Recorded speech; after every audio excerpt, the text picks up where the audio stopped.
Hi, welcome to Healing Tunes. Please watch the video.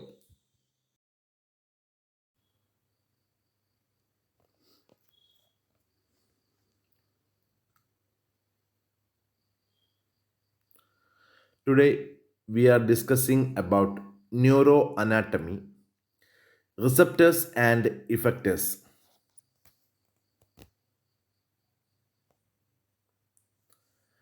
An individual receives information from outside and from with the body by special sensory nerve endings called receptors. The receptors receives stimulus and converts it into a nerve impulse.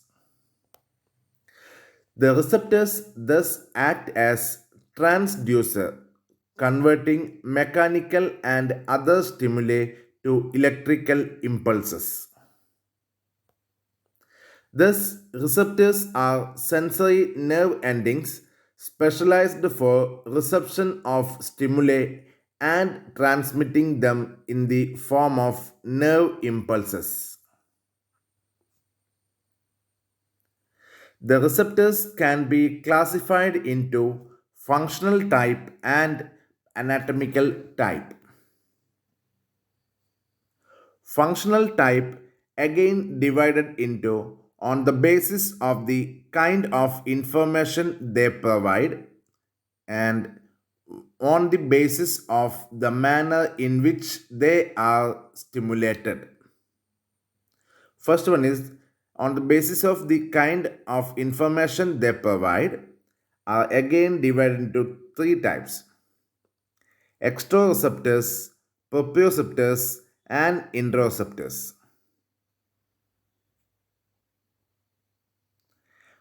Exteroceptors they provide information of touch, pain, temperature, and pressure. These are superficially located, such as in skin, and are also called cutaneous receptors. Second one is proprioceptors. They provide information about state of contraction of muscles and of joint movement and position. Third one is the interoceptors. They provide information from viscera and blood vessels. Then, second classification on the basis of manner in which they are stimulated, again divided into six types. First one is mechanoreceptors, second is chemoreceptors, third thermoreceptors, nociceptors, photoreceptors, and osmoreceptors. First one is mechanoreceptors. They are stimulated by a physical force such as pressure, stretch, etc., causing mechanical deformation. Next is chemoreceptors. They are stimulated by dissolved chemicals causing sensation of taste and smell. Next is thermoreceptors. They respond to alteration in temperature, example cold, hot, etc. Next is the nociceptors. These respond to any stimuli that bring about damage to the tissue. Damage to tissue is perceived as pain, discomfort, or irritation. Next is the osmoreceptors. Sorry, photoreceptors. They are stimulated by light, example rods and cones of retina. Next is the osmoreceptors. They respond to changes in the osmotic pressure. Next is anatomical type. Structurally, the receptors are classified into two types, that is, non encapsulated receptors and capsulated receptors. Non encapsulated receptors again divided into three types: free nerve endings, peritracheal, and tactile disc. Encapsulated receptors again divided into four types: tactile corpusculus and passinine corpusculus and bulb, then reference corpusculus. First one, non-capsulated receptors. Here, the sensory nerve endings do not show any particular specialization of structure and are directly applied to the tissue cells or may lie freely in the extracellular space. Then, free nerve endings. They are widely distributed in the body tissue such as skin, cornea, periosteum, dental pulp, etc. The afferent fibers from the free nerve endings are either myelinated or non-myelinated. The terminal ending are devoid of myelin sheath and there are no Schwann cells covering their tips. Most of these endings carry pain sensation, that is, pain fiber, but they are also sensitive to temperature, touch, pressure, and tickle sensation. Next is the peritracheal or root hair plexus.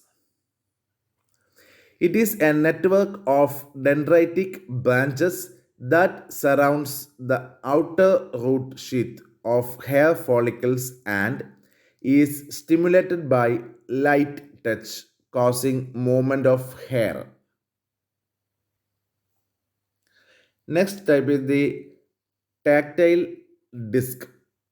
They are expanded disc-like nerve ending in the germinative epidermal layer of hairless skin. They make close contact with Merkel cells, which are specialized epithelial cells in the deeper part of the epidermis, deeper layer of the epidermis.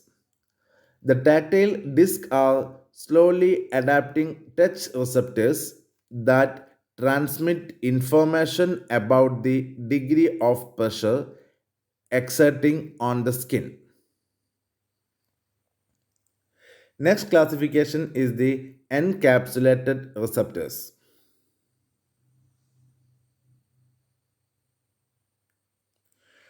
Here, the sensory nerve endings are enclosed in a capsule derived from surrounding non neural cells. The next is the tactile capsules. Sorry, tactile corpusculus. They are ovoid in shape and found in the dermal papillae of the skin. In those areas where tactile sensitive are extremely well developed, that is, eyelids, lips, fingertips, nipples, and external genitalia.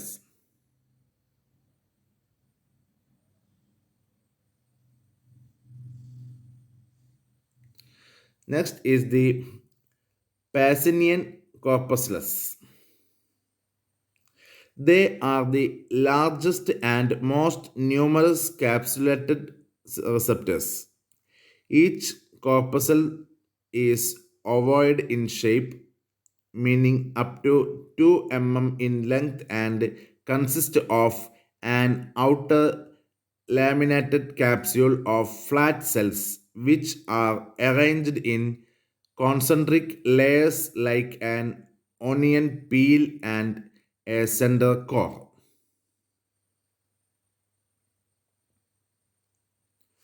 Next is the end bulbs of various types. They consist of multiple branches nerve terminals which are capsulated.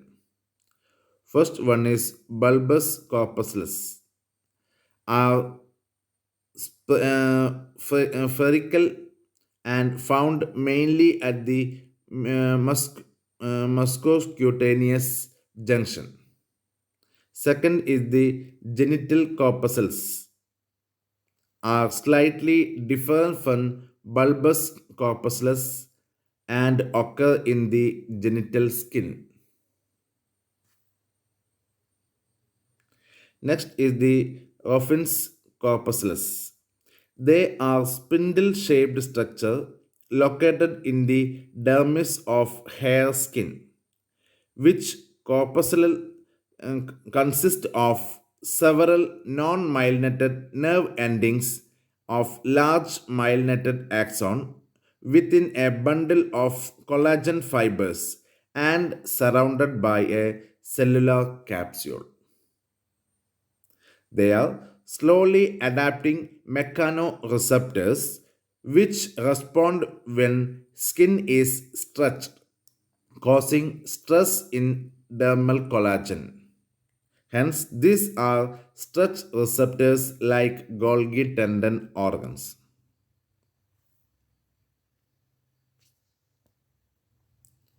Then, once again, summarize the receptors and sensory actions. Free endings, free nerve endings, Merkel's disc, root hair plexus.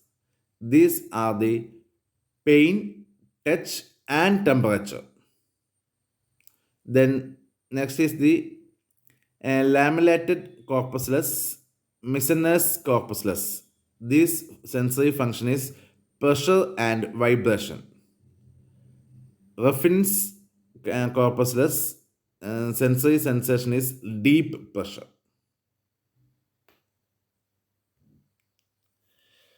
Cutaneous receptors. The skin contains both non-capsulated and capsulated receptors such as free nerve endings, Merkel's disc, root hair plugs, Menes and Pacinian and Ruffin's corpusculus. Various sensory modalities detected by different receptors in the skin. The structure of cutaneous receptors is already described in the early from the anatomical classifications, and that are the free nerve endings, then peritracheal or root hair plexus, tactile disc, tactile corpusculus, and Pacinian corpusculus, and bulb, and Ruffin's corpusculus. These are the cutaneous receptors. Already we are discussed in previously, so not for again repeating. We are going to next the muscle receptors. The muscle receptors comprise neuromuscular spindle. These are spindle shaped sensory end organs found in the skeletal muscles and are mostly numerous towards the tendinous attachment of the muscle. They provide sensory information to the central nervous system to control the motor activity and tone of the muscle.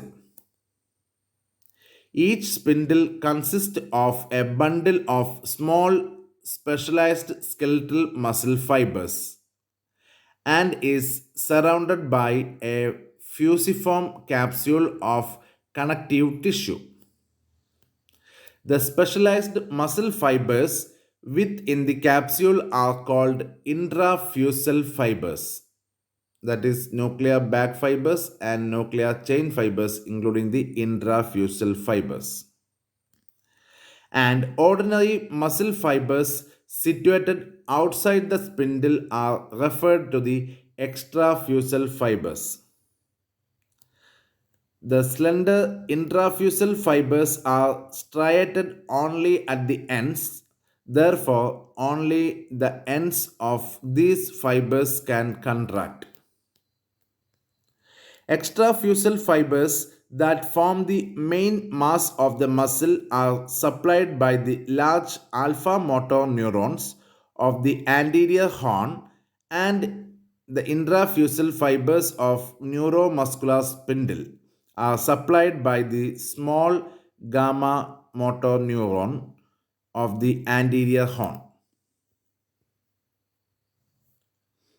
The intrafusal muscle fibers are oriented parallel to the surrounding, that is, extrafusal muscle fibers. They are attached at the end pole to intrafusal connective tissues. Thus, when muscle elongates, the spindles are stretched.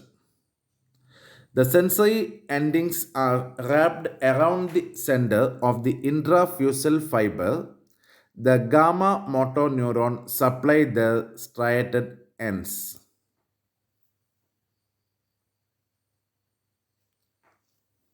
Next is the stretch reflex. When the skeletal muscle is stretched, the intrafusal muscle fibers of the muscle spindle are elongated, producing stimulation of sensory nerve endings around them. The sensory neuron carrying the nerve impulse synapse with the alpha motor neuron in the anterior horn of the spinal cord. When alpha motor neurons are stimulated, they cause rapid contraction of the stretched muscle, that is, stretch reflex. This in turn reduces tension in the intrafusal fibers.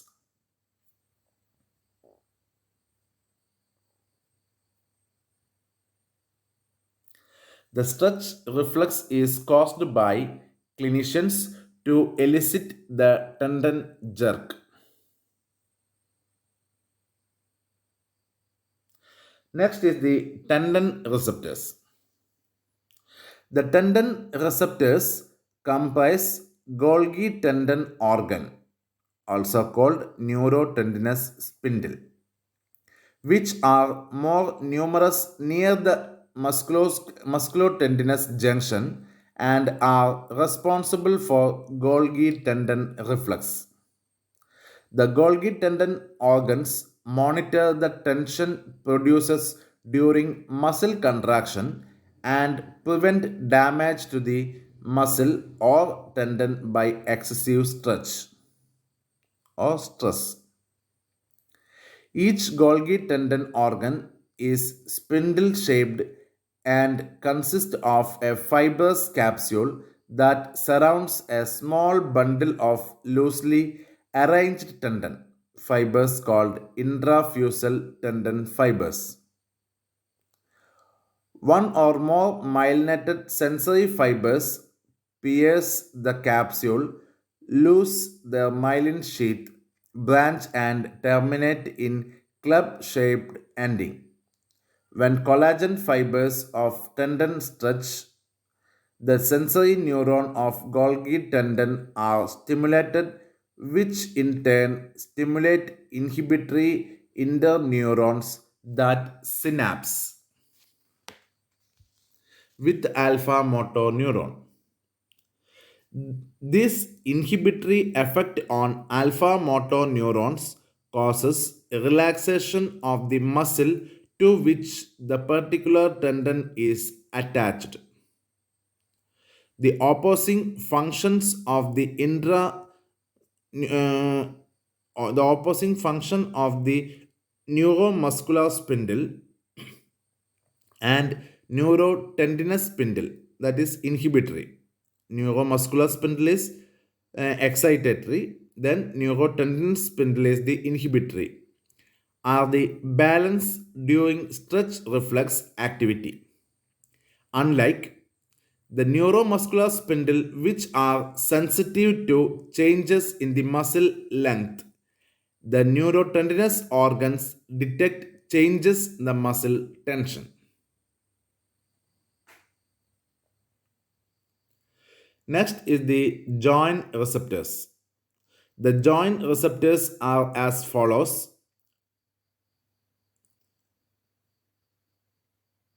Refinis corpusculus,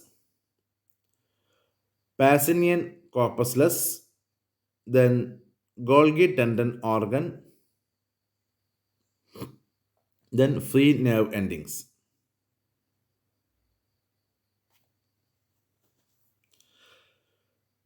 First is the Refinis corpusculus and Pacinian corpusculus or lamellated. In joint capsule respond to movement and pressure. These two are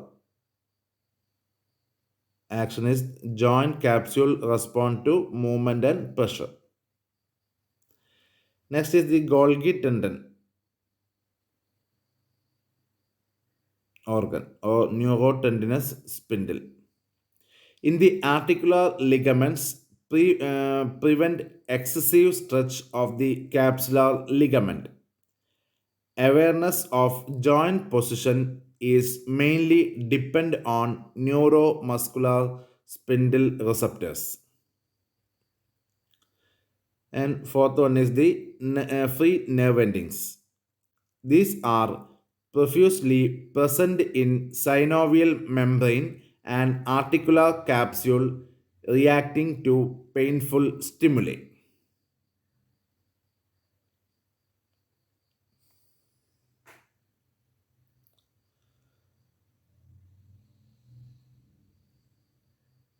Receptors and functions again revised. Free nerve endings, pain, touch, temperature. Temperature means heat or cold, and pressure. Merkel's disc, touch and pressure. Hair follicle receptors, touch. Missinus corpusculus, touch. 2 point tactile discrimination. Pacinian corpusculus, pressure and vibration. Ruffin's corpusculus, stretch. Neuromuscular spindle, elongation of muscle, that is stretch. Neurotendinous spindle, that is muscle tension.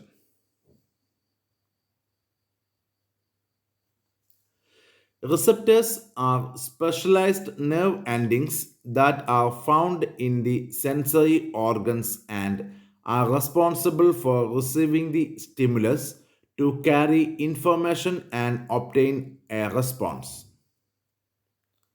The effectors are nerve cells that perform the necessary response to receive stimuli. The effectors are divided into two categories: somatic effectors and visceral effectors.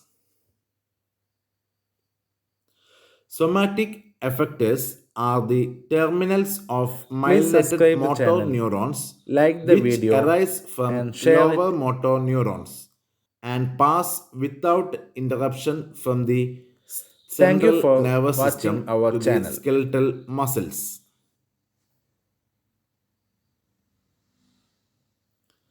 Motor fibers, the nerve supply and blood supply to the muscle enter in at a more or less constant site called neuromuscular hilum. The nerve to the muscle contain motor and sensory fibers. The motor fibers supply the skeletal muscle are of two types, that is large alpha myelinated fibers and small gamma myelinated fibers. The large alpha myelinated fibers are the axons of alpha motor neurons, that is anterior horn cell, and supply the extrafusal muscle fibers that form the main mass of muscle. Second is the small gamma myelinated fibers. These are the axons of gamma motor neuron, that is anterior horn cell, and supply the intrafusal muscle fibers of the muscle spindle.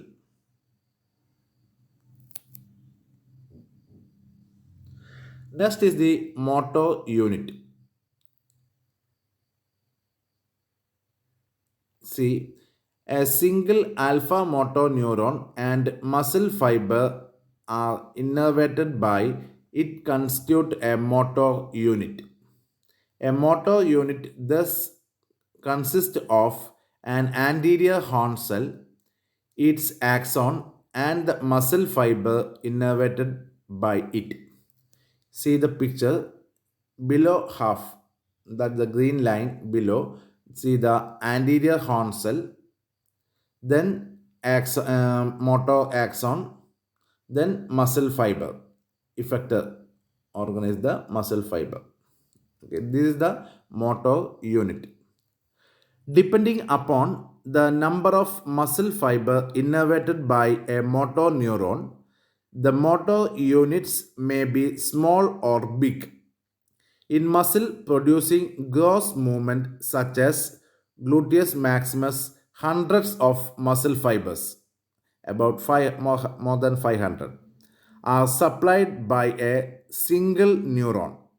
That is, these muscles have large motor units, while in the muscles having precise movement, that is extraocular muscles and intrinsic hand muscles. The motor units are very small as only few fibers, about uh, 10 or less than 10, are supplied by a single axon.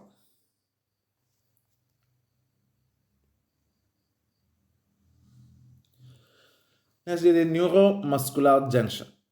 The communication between the nerve and muscle fiber occurs across a specialized junction called neuromuscular junction.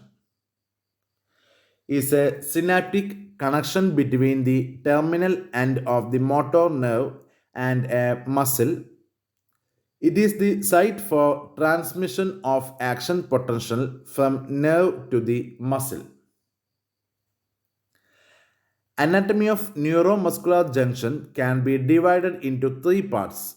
The presynaptic terminal, that is motor neuron. Then second is the synaptic cleft. Then third is the postsynaptic membrane, that is the membrane of the muscle cell.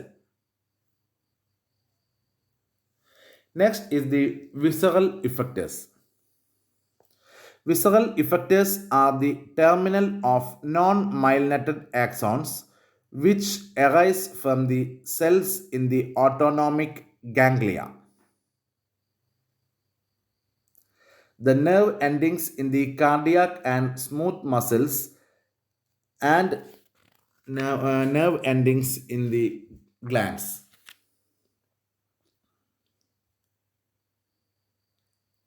That's all about the receptors and effectors in the peripheral nerves. Okay. Then we will discussing the next class. We will discussing the spinal cord in detail. Please subscribe the channel, like the video, and share it.